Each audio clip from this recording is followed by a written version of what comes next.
Good afternoon everyone. So my name is Spurs. Ngayon pag-uusapan natin yung 5 pictures and tips kung paano mag-capture ng video using your phone.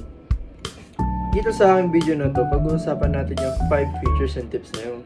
So dito naman, aking pinakauna na feature is portrait. Then the second one is landscape. Then the third one is zoom in. Fourth one zoom out. And the pinaka-last at alam na lahat is a 0.5 or wide camera view.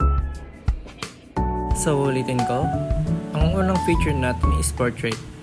Nakafocus sa isang subject o perfecto sa close-up shot o pagkuha ng mga details na malapitan. Perfect sa mga video na gusto mong i-highlights na mga subject. At kung nakikita niyo dito sa cellphone ko na naka-share screen, meron itong grid line.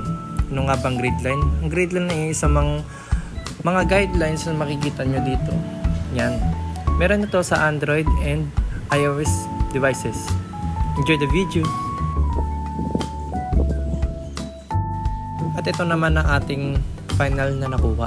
Enjoy the video.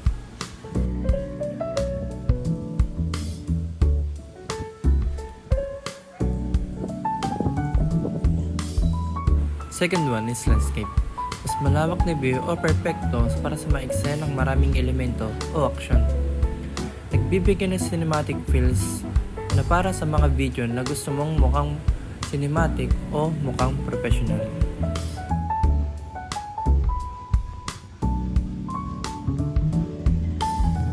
Pangatlo naman ay zoom in. Bibigyan ng detalye o ginagamit para i-highlight ang isang nakafocus na bahagi ng video.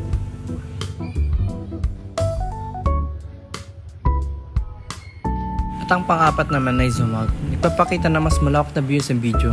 Ginagamit para ipakita ang mga subject sa kapaligiran o mas detalye kung tignan. And last and not the least, wide camera view aka 0.5. Nagbibigay ng ultra-wide shot.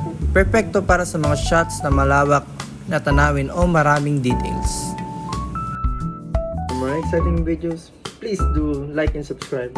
And for more question and mga asks na about sa mga topic mga ganito, please do comment down below.